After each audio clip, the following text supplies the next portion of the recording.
हमारे चैनल को सब्सक्राइब कीजिए, घंटी को ज़रूर बजाइए, जिससे हमारे आने वाली नई वीडियो का नोटिफिकेशन आपको मिल जाए। जय श्री राम भक्तों आज हम राजा का डर और वो कौन थी कहानी को आगे बढ़ाते हैं। कहानी में आगे बहुत सी रोचक घटनाएं हैं, आप जरा गौर से सुनिएगा। राजा प्रताप सिंह और बाकी सब लोग यात्रा के लिए निकल पड़ते हैं। सूर्योदय होने तक वह नदी के किनारे पहुंच जाते हैं।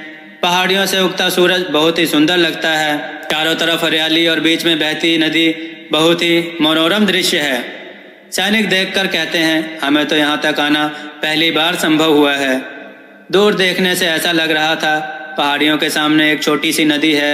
यहाँ पहुंचकर तो मालूम हुआ कि पहाड़ियों के चारों ओर नदी फैली है। नदी की लंबाई चौड़ाई बहुत अधिक है। बुढ़िया ने कहा, इस नदी में अलग अलग प्रजातियां की मछलियां रहती हैं। एक प्रजाति तो अजगर जैसी लंबी है। नदी पार करते हुए उससे बचना होगा। नदी के बीच कुछ कुछ दूरी पर चट्टान की तरह पत्थर दिखाई दे रहे थे। राजा ने कहा, इन पत्थरों पर पैर रखकर हम लोग आसानी से नदी पार कर सकते हैं। बुढ़िया ने कहा, बेटा यह तुम्हारा भ्रम है। यह पत्थर पास पास नहीं है, इन्हें पार करना मुश्किल होगा। चारों तरफ नदी का फैलाव है, नदी पार करने का कोई साधन नहीं है। राजा को प्रेत की बात याद आती है। राजा गाना गाते हुए हंसों को बुलाता है। हंसों का जोड़ा बड़ी सी नौका को खेते हुए आते हैं। राजा सबको नौका में बैठने के लिए कहता है, लेकिन तभी हंस हंसनी एक सुंदर युवक और युवती का रूप धारण कर सभी का अभिनंदन करते हुए कहते हैं, इस नौका में वही बैठ सकता है जिसका रूप सच्चा होगा। राजा उनसे पूछता है, रूप सच्चा होगा, इसका क्या अर्थ है? हमें विस्तार पूर्वक बताएं। हंसों के जोड़े ने कहा, रूप सच्चा का अर्थ है शरीर में किसी प्रकार की बनावट नहीं होनी चाहिए। जो ईश्वर ने रूप दिया है वह सच्चा रूप है। उसी रूप में यह नदी पार होगी। नदी पार जाना है तो सच्चे रूप व व्यक्तित्व की परीक्षा देनी होगी। राजा ने कहा, कैसी परीक्षा? हंसनी ने कहा, वह देखो सामने पीपल के पेड़ पर 2 मटके टंगे हैं। मटकों में खीर है, सभी उनमें से खीर खाकर मेरे पास आओ। राजा और सब मटकों के पास जाते हैं और एक एक करके खीर खा लेते हैं। खीर खाकर सब हंस हंसनी की नौका के पास आते हैं, लेकिन सोम मटके में हाथ डालता है लेकिन खीर नहीं खाता, सिर्फ खीर खाने का दिखावा करता है। नौका के पास आकर सब थोड़ी दूरी बनाए रहते हैं। सब एक दूसरे को देखकर हैरान हैं, क्योंकि वह पहले से अधिक सुंदर दिखने लगते हैं।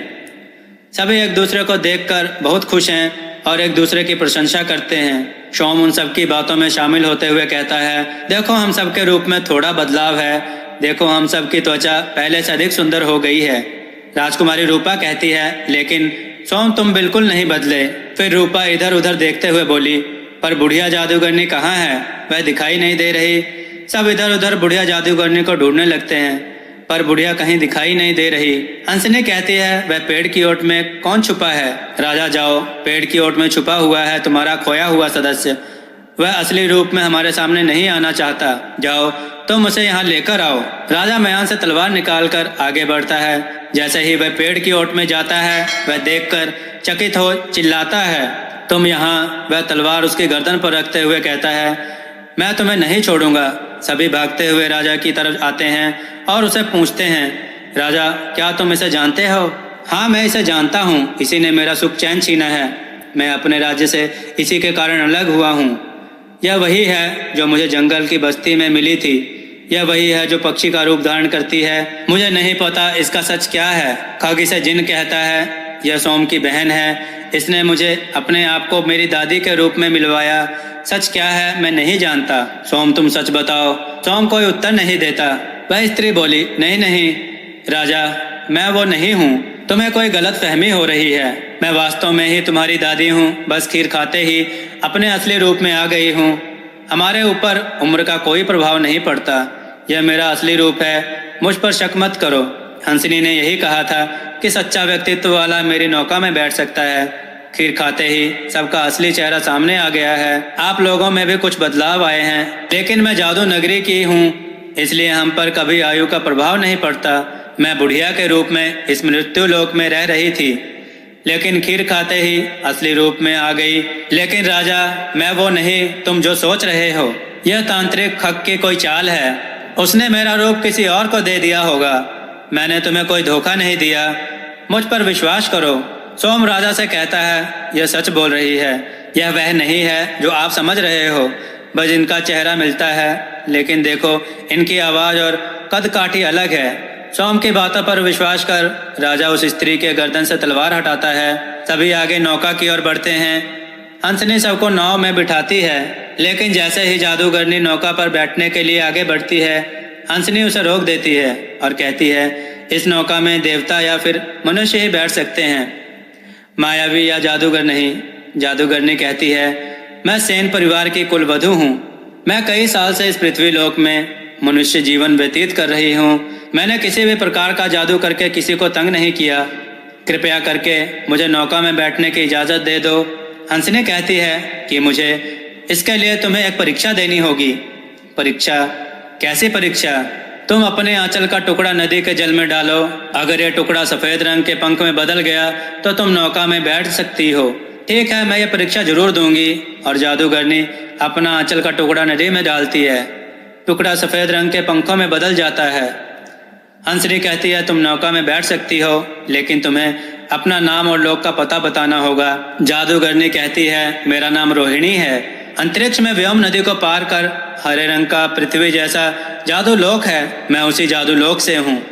जादूगरनी का परिचय पाकर हंसनी उसे अपनी नौका में बैठने की आज्ञा दे देती है।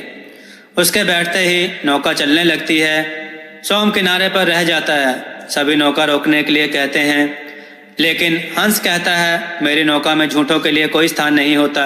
सोम ने क्या झूठ बोला? उसने खीर नहीं खाई, वह जरूर कुछ छिपा रहा है।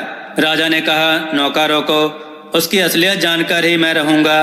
रोहिणी ने कहा, उसकी असलियत यही है कि वह खग का शिष्य है। वह हमारे साथ शिव मंदिर नहीं जा सकता। ना जाने उसने अपने मन में क्या भेद छुपा रखा था। उसकी असलियत पहले सामने आ गई। हमारे साथ बुरा होने से कुछ बच गया। राजकुमारी रूपा ने कहा, जो आप सोच रहे हो वह गलत भी हो सकता है। उसकी सच्चाई मैंने आंखों से देखी है। जरूर इसमें कोई गहरा राज है। हमें किसी खतरे से बचाने के लिए वह हमारे साथ नहीं आया। हंसनी सबको चुप रहने का इशारा करते हुए कहती है कि आप लोगों को बिल्कुल मौन होकर नदी को पार करना होगा, क्योंकि नदी में खूंखार मछलियां भी हैं जो आवाज करते ही आक्रमण कर देती हैं। पानी को भी कोई नहीं छुएगा। सबको सावधान रहना होगा। हंस हंसनी अपनी नाव चलाते हुए आगे बढ़ते हैं।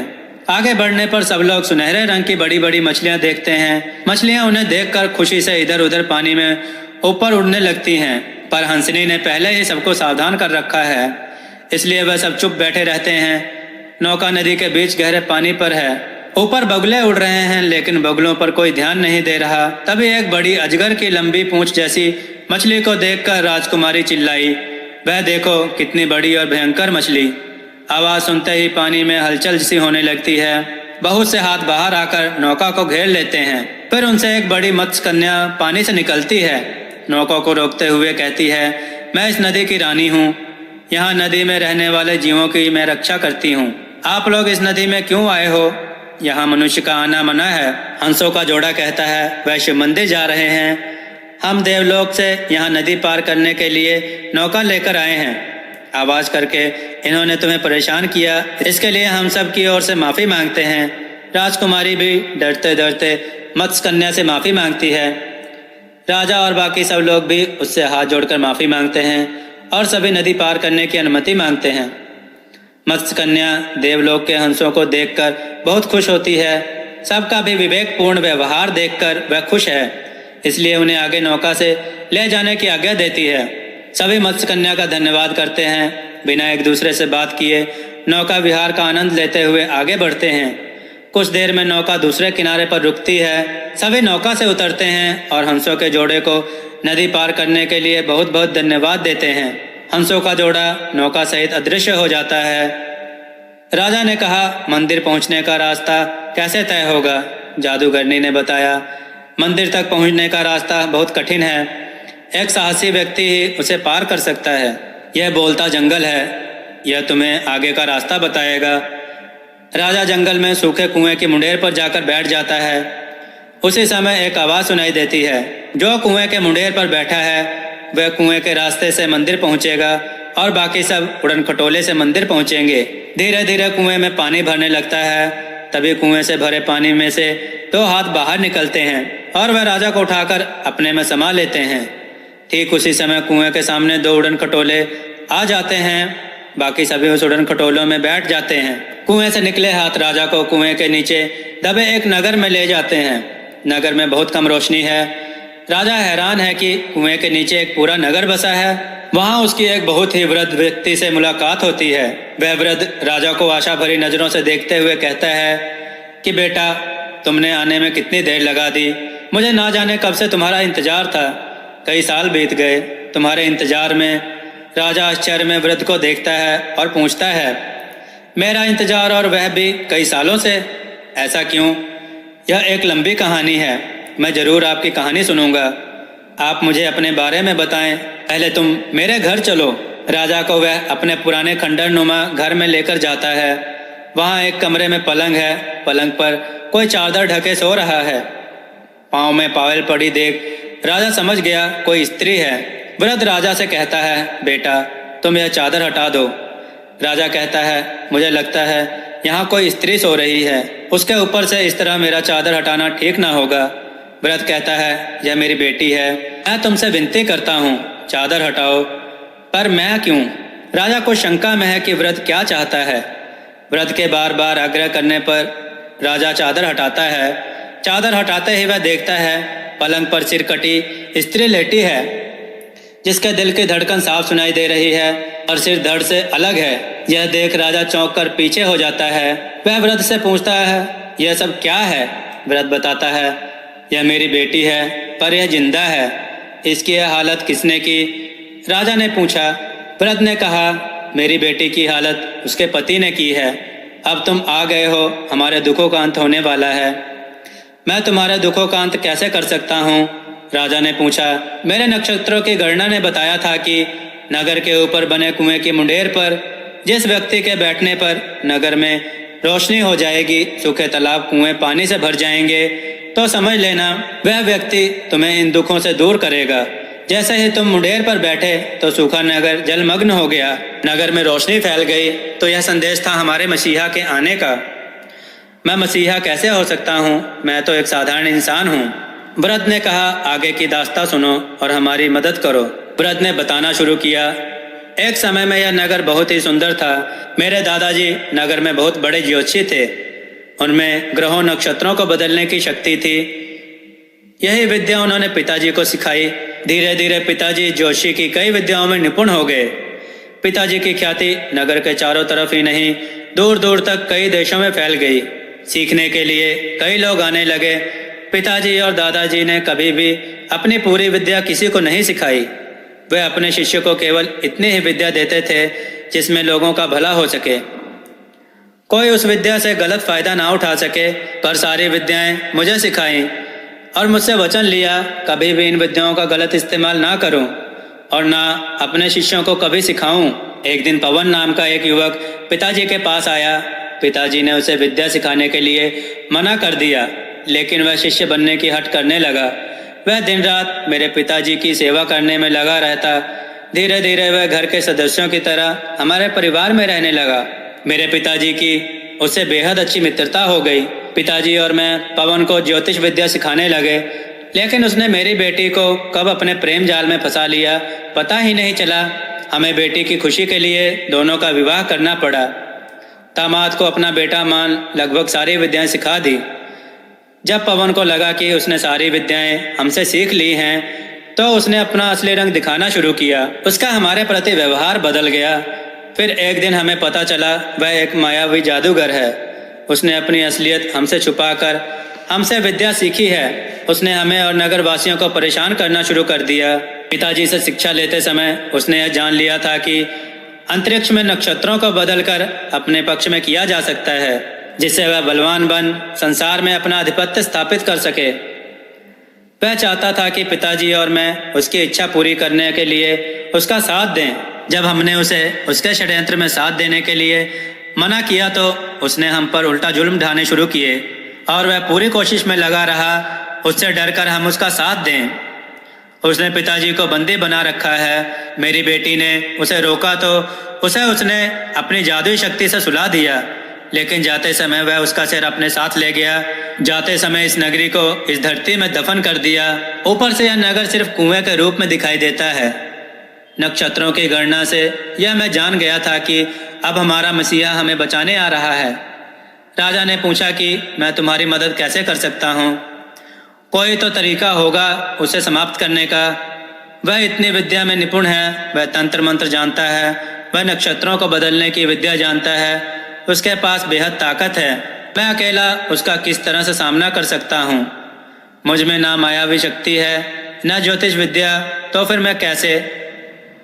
वृद्ध ने कहा, तुम साहसी हो, तुम ईश्वर को मानते हो, उसकी बंदगी करते हो, दूसरों के दुख दर्द को समझते हो, दूसरों की मदद करना ही इंसानियत है। यह ताकत तुम्हारी सबसे बड़ी ताकत है। तुम्हारा जन्म अच्छे ग्रह और नक्षत्रों में हुआ है, इसलिए तुम बहुत ही बलवान हो। शायद तुम्हें उसका अंदाजा खुद भी नहीं है। तुम ही बुराई को खत्म कर सकते हो। भगवान ने तुम्हें संसार की बुराई को समाप्त करने के लिए ही भेजा है। वह स्वयं हमारी मदद के लिए धरती पर नहीं आ सकता, इसलिए अपने अंश को तुम्हारे रूप में धरती पर भेजा है। तुम अपनी शक्तियों को पहचानो जो तुम्हें भगवान ने दी हैं। राजा ने कहा, अगर आपको मुझ पर इतना विश्वास है तो मैं आपकी हर तरह से मदद करूंगा। आप पहले यह बताओ कि नगर के लोग कहाँ हैं? केवल आप और बच्चे दिखाई दे रहे हैं। नगर में बच्चों के माता पिता कहाँ हैं? वृद्ध ने कहा, वह मायावी समय समय पर आकर हम पर अत्याचार करता है। जो उसकी बात नहीं मानता उसे कैद खाने में डाल देता है। नगर के आखिरी कोने में उसने एक कैद खाना बना रखा है, वहीं नगर के लोगों को कैद कर रखता है। राजा ने कहा, वह पहले नगर वासियों को बचाएगा, चलो मुझे वहां तक ले चलो। राजा वृद्ध व्यक्ति से कैद खाने का रास्ता जान वहां तक पहुंच जाता है। वहां पर 2 सिपाही पहरा दे रहे हैं। यह देखकर वह दूसरे कमरे में छुप जाता है। दूसरे कमरे में उसे कुछ बारूद के गोले दिखाई देते हैं। वह उनको देख खुश हो जाता है। उसमें से एक गोला उठाकर बाहर फेंकते ही धमाका होता है। धमाके की आवाज़ सुनकर सिपाही बाहर निकलते हैं। उसी समय बिना वक्त गंवाए राजा सिपाहियों पर टूट पड़ता है और उन्हें ढेर कर देता है। उनके कमर से चाबी निकालकर कैद खाने का दरवाजा खोलता है और सब नगरवासियों को आज़ाद कर देता है। कैदियों में राजकुमारी रूपा और उसके सेनापति और पिता को देखकर राजा हैरान हो जाता है। अपने पिता से गले लगते हुए कहता है, आप यहाँ कैसे? आप सब तो शिव मंदिर जाने के लिए रवाना हुए थे, फिर इस कैद खाने में कैसे? रूपा ने कहा, हमें नहीं मालूम हम यहाँ कैसे पहुँचे। हमें उड़न खटोले से यहाँ उतारा गया और हमें कैद कर लिया गया। बुढ़िया जादूगरनी हमारे साथ ही थी, लेकिन वह गायब हो गई। हमें लग रहा है कि हम किसी के षड्यंत्र में फंस चुके हैं। कोई बड़ा मकसद होगा। इस तरह धोखे से हम सबको यहाँ कैद कर रखने का। राजकुमारी रूपा ने कहा, यह सब धूर्त तांत्रिक की कोई चाल है। उसने तुम्हारी दादी को भी कहीं कैद करके रखा होगा। नगरवासी राजा से पूछते हैं, तुम हमारे नगर क्यों और कैसे आए? राजा नगरवासियों को बताता है, मैं यहाँ पर शिव मंदिर जाने के लिए आया हूँ, जो पहाड़ी पर स्थित है। यहाँ से किस रास्ते से पहाड़ी में स्थित शिव मंदिर में पहुँचा जा सकता है? वृद्ध ने कहा, हमारे नगर में प्राचीन शिव मंदिर है, लेकिन तुम वहाँ क्यों जाना चाहते हो? राजा उस तांत्रिक खग के बारे में बताता है और कहता है कि मैं अपनी दादी जादूगरनी की सहायता से उस खग को समाप्त करना चाहता हूँ, इसलिए मैं यहाँ पर आया हूँ। वृद्ध कहता है, खग कोई तांत्रिक नहीं, वह तो मेरे पिता हैं। वह एक बहुत ही ज्ञानी और सरल व्यक्तित्व वाले इंसान हैं। वह खगोलीय पिंडों के ज्ञाता हैं। यह एक षड्यंत्र है मेरे पिता को तांत्रिक दिखाने का। यह झूठा भ्रम बनाया गया है। असली मकसद हम सबको यहाँ कैद करना है। यह सब उसकी गहरी चाल है हमें यहाँ तक लाने की। तभी एक जोरदार हंसी गूंजती है। सब पीछे मुड़कर देखते हैं। सामने बुढ़िया जादूगरनी और सोम है। सोम और दादी को एक साथ देखकर राजा हैरान हो जाता है। सोम से पूछता है, तुम मेरी दादी के साथ यहाँ कैसे? क्या तुमने मेरी दादी को बंदी बना लिया है? सोम कहता है, तुम्हारी दादी? और फिर ठहाका लगाकर हंसता है। तुम कितने भोले हो राजा, कितनी आसानी से हमारी बातों में आ गए। तुम जैसे भावुक और दूसरों की मदद करने वाला बड़ी ही आसानी से शिकार बनाया जा सकता है। जहाँ शस्त्र काम नहीं कर सकते, वहाँ 2 आंसू और झूठे रिश्ते बना काम निकलवा सकते हैं। तुम्हें यहाँ लाने के लिए अपने ही हाथों बने रेगिस्तान को हरा भरा करना पड़ा। तुम्हारे पिता को छोड़ना पड़ा। प्रेत ने तुम्हारी मदद ना की होती तो अब तक हीरा मेरे कब्जे में होता। देवहंसों ने हमारी योजना पर पानी फेर दिया। सोम, तुम कितने मक्कार हो। तेरे कारण अब मैं इतनी जल्दी किसी पर विश्वास नहीं कर पाऊंगा। व्रत कहता है यह सोम नहीं, यह तो पवन है। सोम हंसते हुए कहता है, मैं ना सोम हूँ और ना ही पवन, मैं तो एक जादूगर हूँ। मेरे बहुत नाम हैं और यह तुम्हारी दादी नहीं, मेरी पत्नी रोहिणी है। हमारा मकसद पूरी दुनिया पर राज करना है। इसके लिए हमने हर तरह के षड्यंत्र रचे। कितने राज्य देश मेरे अधीन हैं, लेकिन हमारा दुनिया पर राज करने का सपना पूरा नहीं हुआ। फिर ज्योतिष विद्या द्वारा पता चला कि हमारे ग्रह और नक्षत्र ऐसे हैं ही नहीं कि हम दुनिया में बादशाह बन जाएं, लेकिन हम हर कीमत पर दुनिया को अपना गुलाम बनाना चाहते थे। यह तभी संभव है जब हमारे पास सूर्य का सुरक्षा कवच व हीरा होगा। वह सुरक्षा कवच केवल खास नक्षत्र में जन्मे जिसका सूर्य बलवान हो वही पा सकता है। और मंदिर में ही एक दूसरे लोक हैं जहाँ हरी नदी निकलती है, जिसमें एक हरे रंग का हीरा है। वह हीरा हर किसी की इच्छा पूरी करता है, लेकिन वहाँ तक वहीं पहुँच सकता है जो बिना किसी लालच, अपनी जान की परवाह ना करता हुआ लोगों की मदद के लिए हमेशा तैयार रहता है। वह इंसान तुम हो राजा। तुम्हें यहाँ लाने के लिए तुम्हारे सामने हमें बहुत षड्यंत्र रचने पड़े, लेकिन तुमने अपने साहस के कारण जिन लोगों को हमने गुलाम बना रखा था उनको आज़ाद करना पड़ा। हमारा थोड़ा नुकसान हुआ, पर हम उन्हें दोबारा गुलाम बना लेंगे, क्योंकि अब तो सारी दुनिया हमारी मुट्ठी में होने वाली है। राजा ने कहा, मैं तुम्हारी कोई सहायता नहीं करूँगा। हिम्मत है तो मेरे सामने आकर मुझसे लड़ो। सोम ने कहा, मेरी जादुई शक्तियों के सामने तुम टिक नहीं पाओगे। तुम्हारी हार संभव है। मुझे मालूम है तुम मृत्यु से नहीं डरते, लेकिन अगर तुम अपने राज्य को सुरक्षित चाहते हो तो तुम्हें यह कवच और हीरा हमें लाकर देना होगा।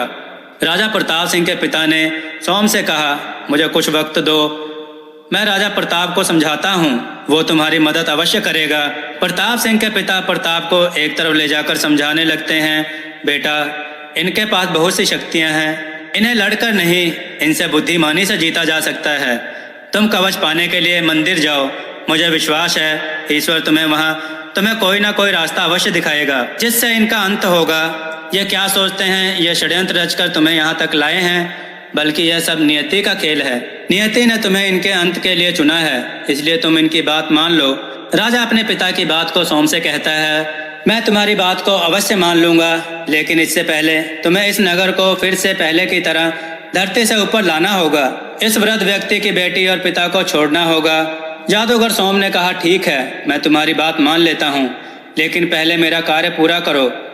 राजा ने कहा, नहीं, पहले तुम्हें वृद्ध की बेटी का सिर धड़ से लगाना होगा। रोहिणी ने कहा, राजा, अपनी जिद छोड़ दो, जो हम कह रहे हैं वैसा करो, नहीं तो तुम सब मारे जाओगे। राजा ने कहा, तुम ऐसा नहीं कर सकते, क्योंकि तुम्हें कवच और हीरा चाहिए। मुझे मारने के बाद तुम वह हासिल नहीं कर सकते। तुम्हें मेरी बात माननी होगी। रोहिणी कहती है, हम तुम्हारी बात मान लेते हैं, लेकिन कवच और हीरा मिलने के बाद हम तुम्हें छोड़ेंगे नहीं। जब तक जीवित हो हमारे गुलाम बनकर रहोगे। तो क्या तुम्हें यह मंजूर है? राजा कहता है, हाँ, मुझे मंजूर है। रोहिणी ने कहा, इसके पिता और नगरवासियों को कैद खाने में डाल दिया जाए। फिर सोम राजा को लेकर वृद्ध की पुत्री के पलंग के पास जाता है। वह कुछ मंत्र पढ़ता है और हवा में एक सिर घूमता हुआ आता है और वृद्ध की पुत्री के धड़ से जुड़ जाता है। वृद्ध की पुत्री आंखें खोलती है और उठ खड़ी होती है। अब एक बार फिर राजा के चौंकने की बारी है, क्योंकि वह वही स्त्री है जो उसे जंगल की बस्ती में मिली थी। क्या तुम वही हो जो मुझे जंगल में मिली थी? वृद्ध की पुत्री ने कहा, आप ठीक कह रहे हैं, मैं वही हूँ। मैं अपने पति की आज्ञा का पालन कर रही थी। उसे जब जब मेरी आवश्यकता पड़ती थी वह मुझे धड़ से जोड़कर अपना कार्य करवाता था।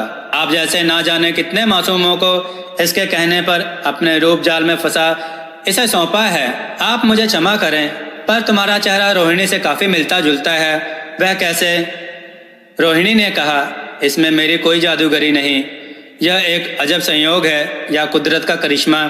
सोम बोला, मैंने भी जब इसे पहली बार देखा तो हैरान था कि मेरी पहली पत्नी रोहिणी से इसका चेहरा कैसे मिलता है। कभी वृद्ध की पुत्री और कभी रोहिणी, दोनों ने मेरी योजनाओं को पूरा करने के लिए बहुत सहायता की है। जिन बस्ती में वृद्ध की पुत्री थी और ऋषि के पास जिसे तुमने देखा वह रोहिणी थी। अब तो तुम्हें समझ आ गया होगा कि कुदरत भी चाहती है हम दुनिया के बादशाह बने। अब हमने अपना वचन पूरा किया, अब तुम अपना वचन पूरा करो। मंदिर में जाकर हमारे लिए कवच और हीरा लेकर आओ। राजा ने कहा, कहीं इस बार भी तो तुम्हारा दूसरा कोई नया षड्यंत्र तो नहीं मुझे वहां भेजने का? मेरे जाने के बाद अगर नगरवासियों या मेरे पिता को तुमने कुछ किया तो मेरे हाथों तुम्हारी मृत्यु निश्चित है। मैं इंसानियत भूल जाऊंगा। सोम हंसते हुए कहता है, तुम अपना वचन तो नहीं तोड़ सकते, तुम्हें हमारा सपना पूरा करना ही होगा। वृद्ध व्यक्ति ने कहा, लेकिन शिव मंदिर के पट साल में एक बार शिवरात्रि के समय अपने आप खुलते हैं। शिवरात्रि समाप्त होते ही अपने आप से पट बंद हो जाते हैं। शिवलिंग का दर्शन एक बार होता है। यह भी सच है, उस मंदिर में सूर्य कवच रखा गया है। सदियों से उस कवच को प्राप्त करने के लिए बहुत ही राजा, तांत्रिक, जादूगरों ने कोशिश की, लेकिन वह कवच को अपने स्थान से हटा नहीं पाए। लेकिन अगर वह कवच जिसके पास आ गया तो वह बेहद बलवान हो जाएगा और उस पर किसी भी प्रकार के किसी भी अस्त्र शस्त्र का कोई प्रभाव नहीं पड़ेगा। अगर यह कवच और हीरा इन बुरी शक्तियों के हाथ में आ गया तो दुनिया में कोई इंसान सुखी नहीं रहेगा, इन्हीं का गुलाम बन जाएगा। राजा, तुम बहुत समझदार हो, तुम्हें बहुत होशियारी से इन दुष्ट लोगों को खत्म करना होगा। सोम वृद्ध व्यक्ति को धकेलते हुए कहता है, बुढ़े, तुम्हें ज्यादा सीख देने की आवश्यकता नहीं है। अगर तुमने अपना ज्ञान देना बंद नहीं किया तो अभी मेरे हाथों से मारे जाओगे। राजा वृद्ध से कहता है, आप मेरी चिंता ना कर, आप ईश्वर पर भरोसा रखें, वे हमारी मदद अवश्य करेंगे। राजा सोम से पूछता है, मुझे मंदिर तक पहुंचने का मार्ग बताओ। सोम ने कहा, मैं तुम्हें अभी मंदिर में पहुंचा देता हूं। मंदिर के दरवाजे हमेशा तुम्हारे लिए खुले हैं। पलक झपकते ही राजा मंदिर पहुंचता है। उसे मंदिर के पट खुले मिलते हैं। शिवलिंग को प्रणाम करता है, नजरें चारों तरफ घुमाता है और स्वयं से बात करते हुए कहता है, कवच कहाँ है? इधर उधर देखता है लेकिन उसे कुछ समझ में नहीं आता। वह एक बार फिर शिवलिंग को छूते हुए कहता है, प्रभु मेरी मदद करो, और अपना सिर शिवलिंग पर रख देता है।